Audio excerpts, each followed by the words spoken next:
Welcome to Startup Greece Talks. On this episode, I will meet Eleni Polychroniadou, co-founder of Sintali. Welcome, Eleni. Hello, it's very nice to be here today. My pleasure to learn more about you and also about Sintali. Thanks a lot for your acceptance, and we will talk more about you and about what you are doing on such, promising space on an industry that everybody's talking about zero carbon. There are quite these words are the main buzzwords, the headlines: zero carbon, transition, green. Everybody is talking about that, but I would like to learn more from your opinion actually about that, and how you face it and how you make things on that. So before that, please let me know. I know you are in London. How's the weather there? It's finally getting a little bit warmer. It's been absolutely freezing recently, but it's getting a little bit better, so feeling a little bit more optimistic. Okay, how's life there? It's changing a lot with the combination of Brexit and the pandemic, and obviously the global impending recession. Life has changed a lot in the last few years, but it's still a very, very vibrant city, and it's a really good place to be doing business in and to be able to use as a foundation to really grow our startup. Brexit could probably change some things, but what about climate change? Is it something that changes your habits? As far as I know, the weather in London has been, let's say, warmer the recent years. Is it something that changed the world and also make you think and act more on that field?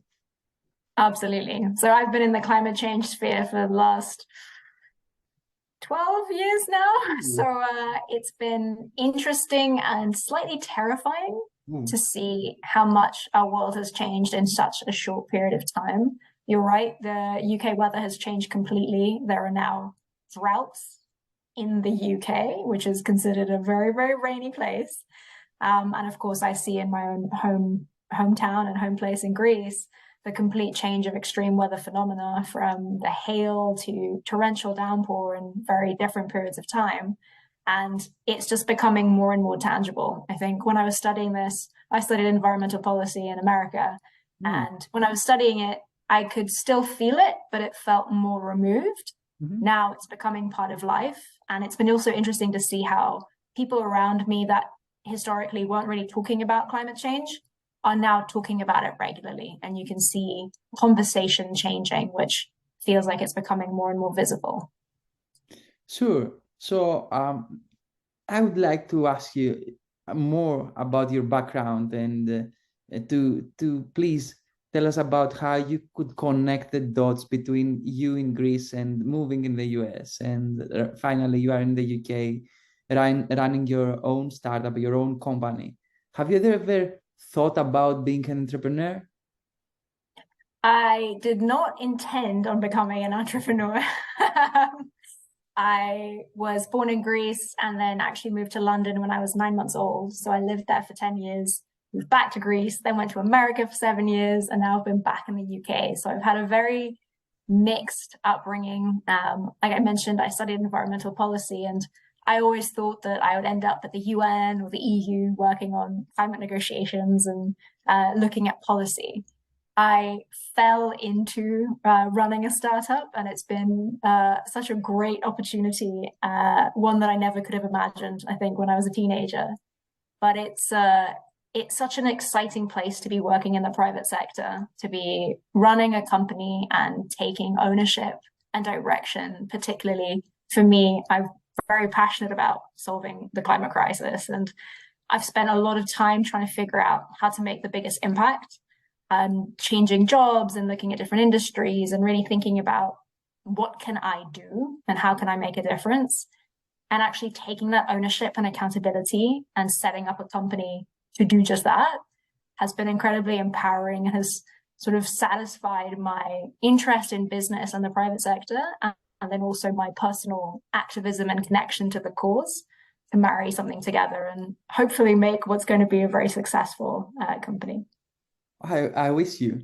Yeah, it's great to learn how you combine studying environmental policy and then to transform it to business, because when we are talking about policy, it's something that it takes time. You're gonna talk more and then talk again, so it's not something that it can be translated to business immediately. So it's great. So I'm looking forward to learn more about Sintali and what are you doing? It's I will agree with you on the policy. It's business, I think, is polar opposite, and I think that's why it's so exciting, because it's so dynamic and you can really see the differences. So a little introduction into what we do at Sintali. We're an environmental verification company. So essentially, we are fact checkers of sustainability. So somebody comes and says, I have a green building, or I have a company that's really doing something positive for climate change. We come in and act as an independent verifier, and we cross-reference all of that information and then give a decision as to whether something is actually green or not. Now, you can do that in many different sectors and many different ways.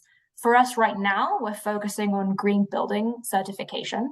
So that's particularly for the built environment. And this is usually because governments might ask for some kind of proof, or a bank might say, to qualify for a green loan or green finance for buildings, you need to prove that they are green.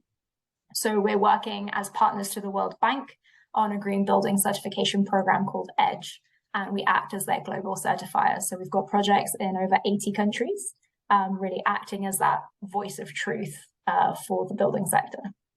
So what's exactly the product that you have built?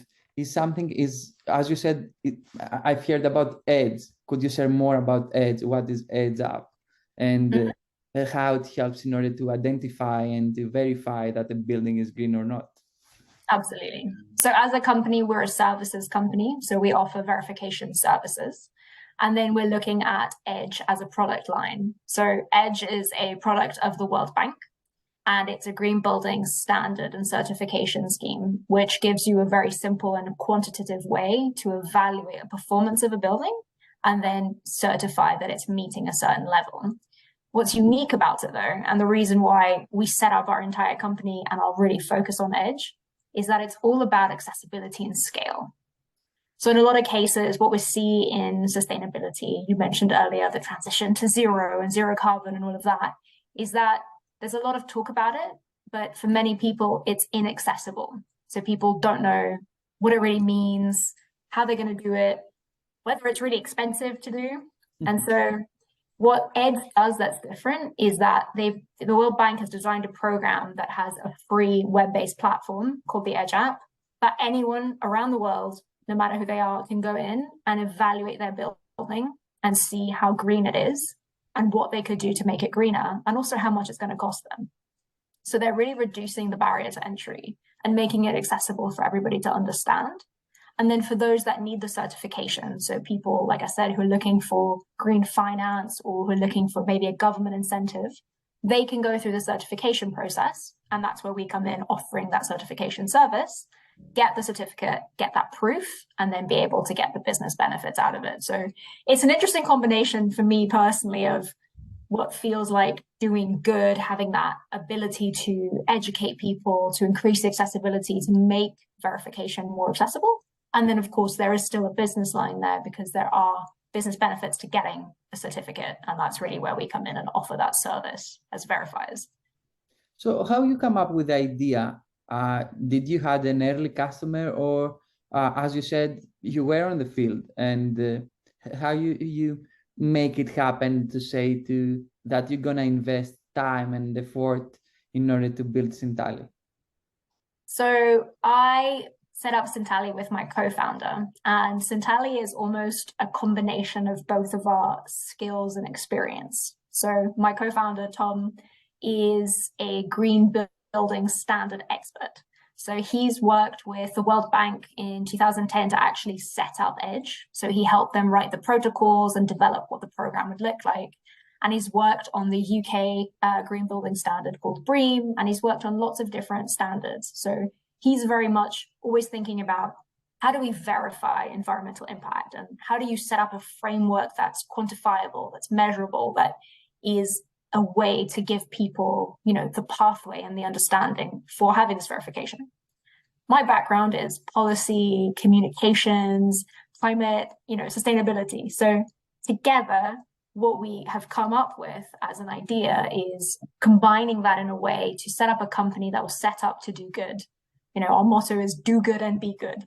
And it's about having that verifiable measurement and providing people with the verification, but also using it as a tool to enable progress through education, through training, capacity building, through simplifying complicated concepts. We didn't, like I said, intend on setting up a company. Life kind of happened, and we found ourselves at a junction. We had been working on this concept housed in a different organization. We were working at a consultancy at the time, and we kind of hit that junction where it was time for the green building standard and the certification to come out and grow and kind of have a different focus. And we sort of looked at each other and were like, should we do this? Yeah, we should. and we took a leap of faith. And, it's not been the easiest of journeys. We started in the pandemic. It was a timing. It's a COVID baby. It's a COVID startup. It is a COVID baby. And it's been an interesting experience because we actually set it up and worked on it for a full year without having seen each other physically. And then we saw each other and we're like, oh yeah, you're still human. This is great. But it proved that we could have a remote organization, that we could work all over the world, and that we could easily pivot when having a global service. I think that was super interesting during COVID because we work in construction. So with COVID, construction would shut down. But because we worked globally, we were able to follow the COVID waves. And when one market closed, one market opened. And when that one closed, another one opened. And having that agility and ability to work within the realm of buildings in different countries and different typologies allowed us to actually really grow over the last 2 years, where maybe under different circumstances, we would have been completely hindered by being in one market. So that's great. And what's the progress so far? You are more than, let's say, about 3 years in the market. What's the progress so far? So we are growing. We are currently at 7 employees and hope to be 10 by the summer. So it is quite quick growth in terms of employee count. Revenue is growing, sales is growing. In general, there is growth, largely being driven by the fact that we have a very big market to play in. So if we think about potential market size, even if we just focus on what we do right now, our potential is we can work on every single building on this planet, and that includes all the existing buildings, as well as everything that is under development. So under IFC's, so the World Bank's estimates, there's a $23 trillion opportunity development new buildings in emerging economies between now and 2030. So the market potential is absolutely huge. And then, of course, if you take into account the US, Europe, all of the existing buildings that exist, I mean, it's a really big market. And now add our desire to step out of buildings and look at other areas as well. So there's a lot of potential. As with every startup, our biggest challenge is having enough people and having the right resources to be able to grow. So we're kind of tying that balance between growing, but trying not to grow too fast, so that we are really growing sustainably and have a strong foundation to be able to do this in the next 30 years.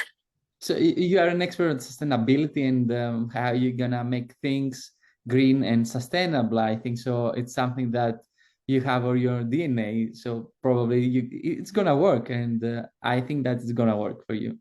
So the question is, how you make money right now? What's your business model?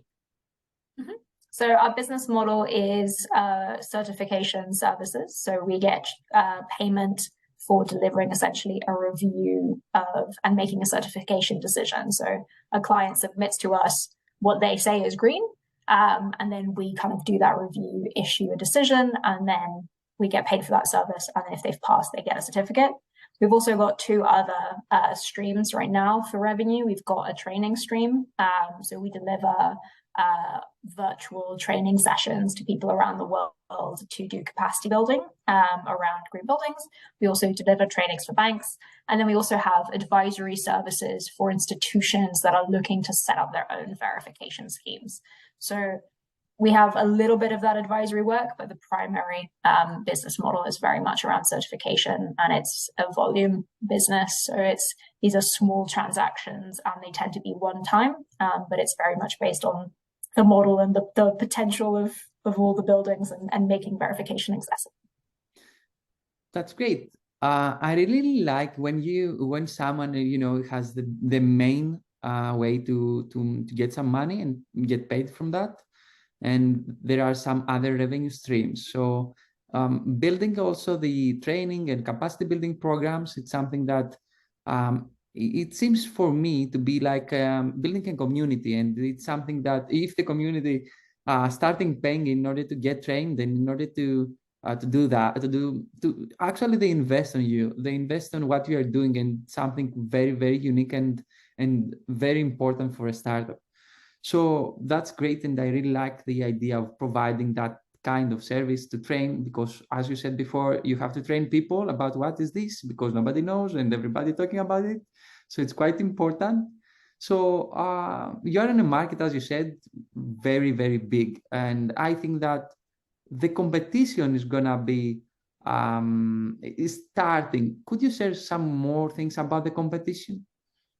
Absolutely. So we are in a unique situation where it's very rare to have a startup focusing on verification.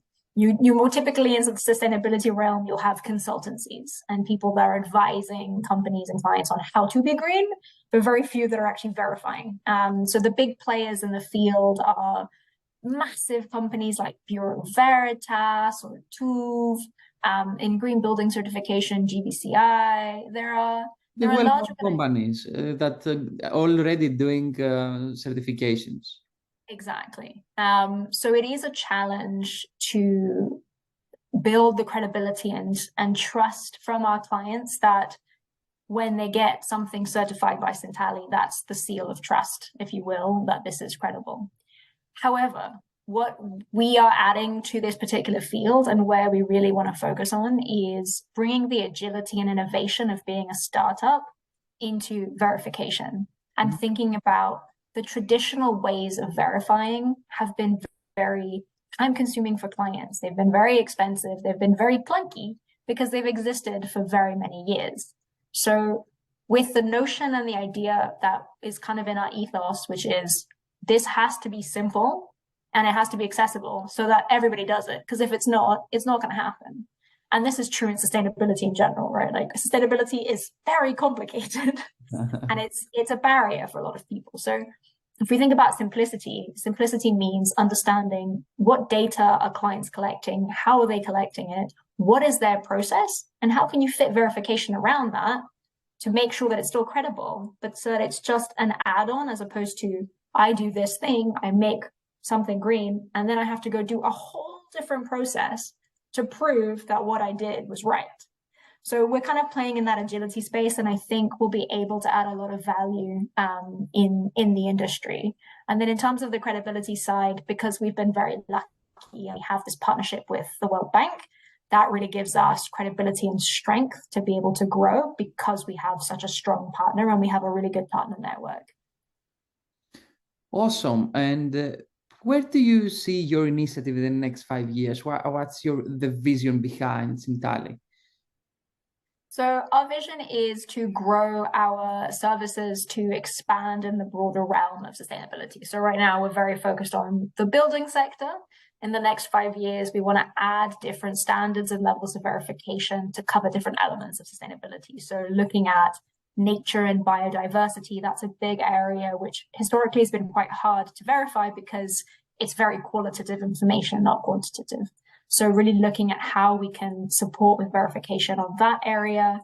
We're also looking at verification on a corporate level. So corporate sustainability reports, now known as ESG reports. soon to be known as we don't know what reports, adding verification into that, again, because there's so much doubt and concern from companies, from the end consumers of, is this true? And are you actually doing something good, or are you just selling me some marketing story? So that's the marketing. Exactly. So in 5 years, I hope that we have those services to be able to offer to clients, and that we're really working towards having that brand recognition and trust grow, so that, like I said, the Sintali seal of approval is the Sintali approval of trust, and that that this is actually doing something positive and contributing to the fight against climate change. That's awesome. And I would like, in order to be, and at least to be and to grow in the next 5 years, is needed to have the sufficient runway. So please tell us more about your financials, and what's the do you have any need of cash, or you can survive, you have the contracts with customers that could make you grow organically without getting any funding? So the plan right now is to grow organically without extra funding. We're quite lucky in that, because we do verification services, we don't have a cash problem, because we have to receive payment up front to avoid a conflict of interest. So if you have a verification service and you get paid based on the decision, you're basically incentivizing someone to make you pass, because you're not going to pay them otherwise. So protocols and governance basically says we have to get paid up front, which makes for a good cash flow model. That being said, I can see in the near future potentially the need for investment to be able to expand at the scale that we would like to expand at. I think as a startup, it's always that fine line between wanting to grow and not wanting to grow too fast, and really thinking about how to smartly spend to be able to build that capacity and the resource, and how to be ambitious without becoming overly ambitious and then accidentally killing yourself because you've stretched yourself too thin.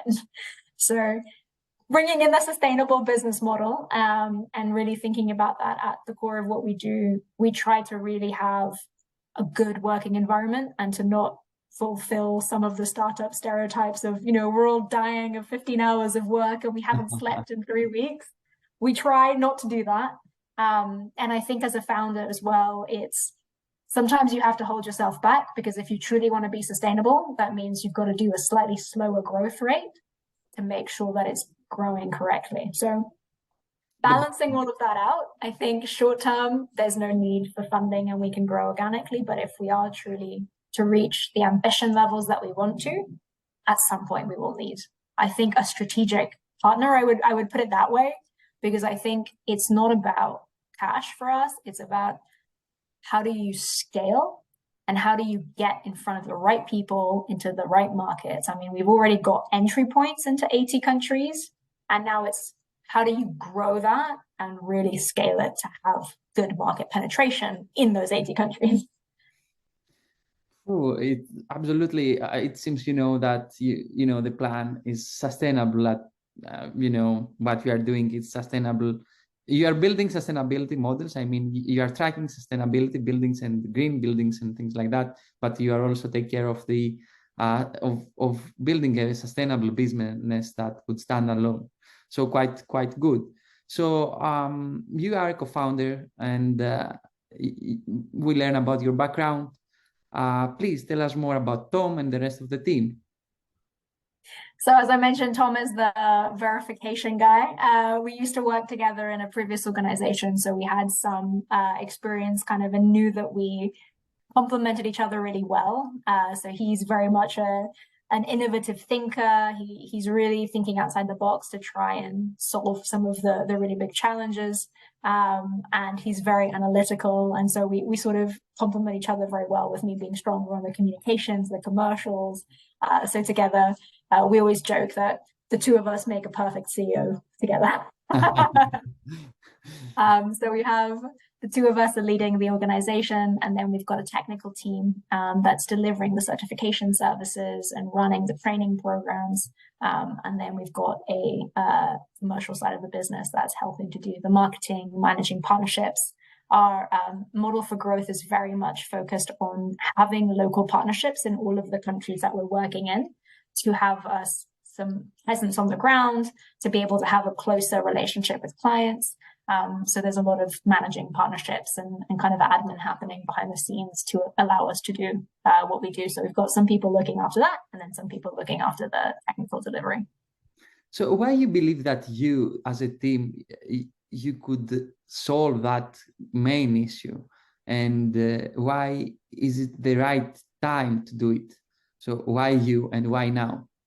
It's a very good question. The why us, I think one of the things that's been really great to see as the company and the team grows is our clear connection on values. And our sort of biggest value is that we all really believe in transparency and trust. And that's something that is both internal and external. And internally, it's about trusting each other and being transparent with each other and working in that kind of environment.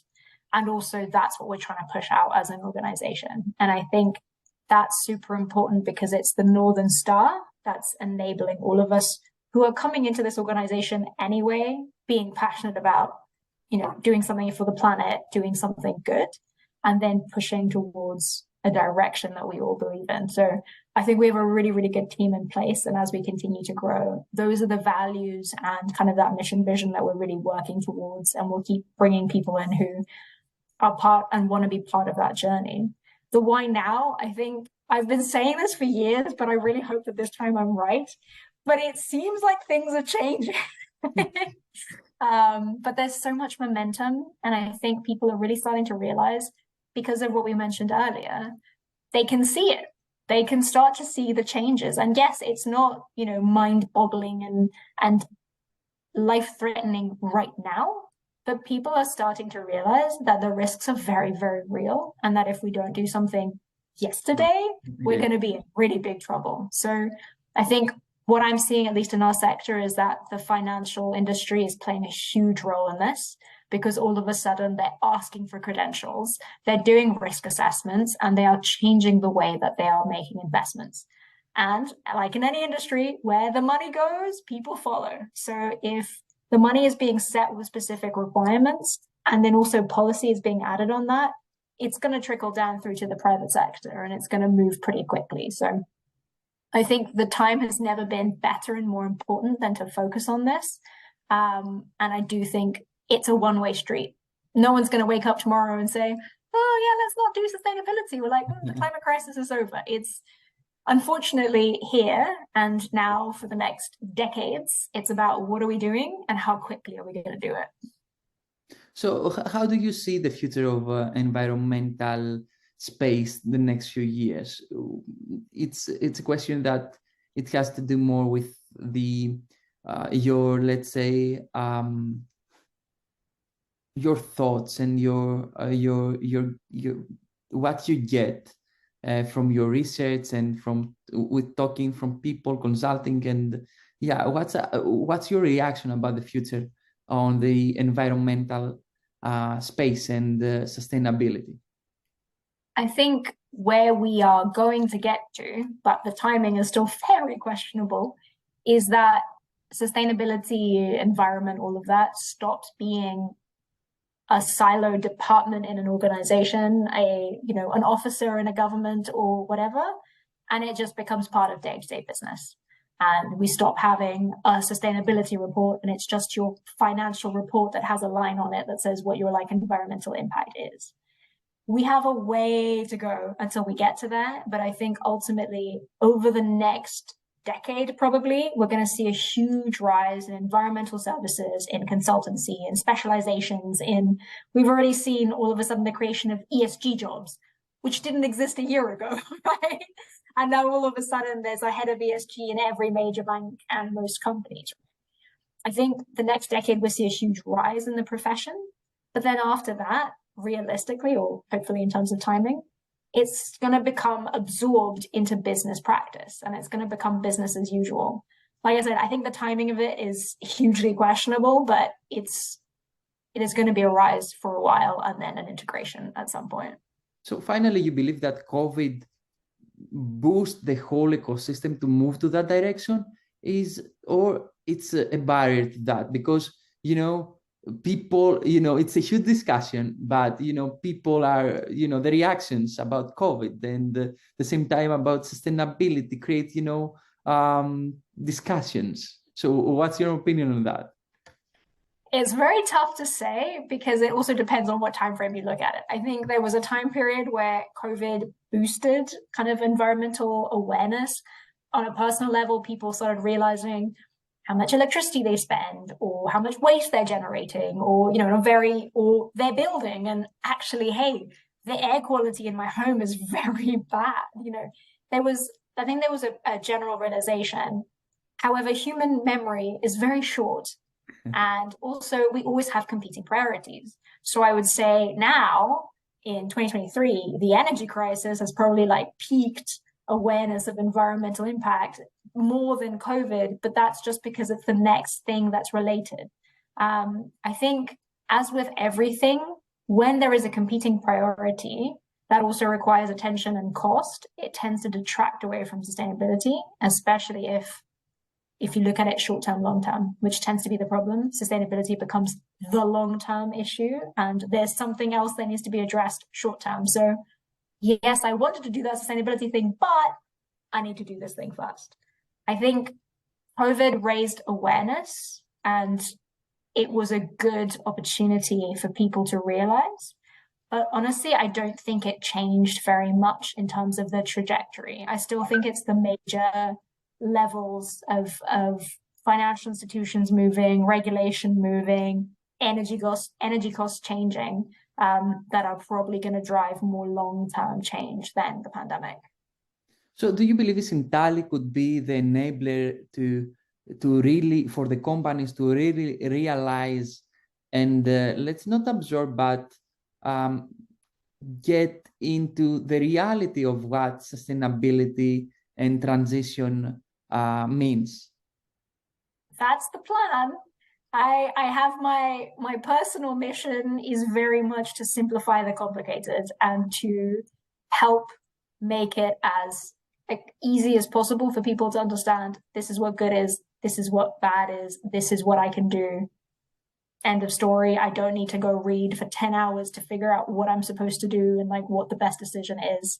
So if we can use our platform as an education platform to help people understand, and then also have our services on the side around verification, I will say that was a successful startup. That's great and quite promising. So let's wrap up, and please, I would like to ask you about your favorite quote. My favorite quote. Oof, it's always hard to pick. Or something that get inspiration you would like to share with us, because we discussed quite a lot for what you are doing and what you really want to change the world. You really want to change how the world is right now thinking, and how react with things, and how they really could make the change. But what is behind it? What is the incentive, the personal incentive? What inspires you and makes you to think and do and act? As you said, we do things. We are actors. We are not just beings. Absolutely. Well, it's kind of linked, actually. So I think the quote that I always come back to is, if you knew you could not fail, what would you do? And I think for me, that's been the biggest driver and the one piece of advice that I try to give to everyone, which is realize your own power. I think we often feel like we're just one person in this world of billions, and what can we do? And what positive thing could we possibly do into this world?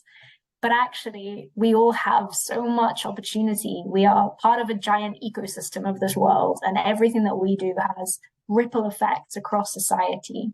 And it's not just about, in the sustainability realm, oftentimes we think, okay, what I can do is I can recycle, I can switch off my lights, and I can, choose to not eat meat.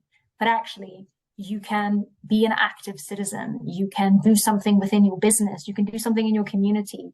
You can use your influence to really make a difference. And I think it's that notion sometimes of failure or of the obstacles that hold us back from just believing that we can do something. So I think I would end with, we can all play a role in making this world a better place, and no action is too small to really make a difference. Quite inspiring and quite, let's say, it's, you know, a very, very unique what you say. And I believe that Sintali and the whole team is sharing the same values like you, and you really care about solving that huge issue and be a part of the whole this change that it's needed to be done. So thanks a lot, and I'm looking forward to being in touch and see how Sintali could change the world. Thank you very much for having me and allowing me to share our story. My pleasure. Thanks a lot.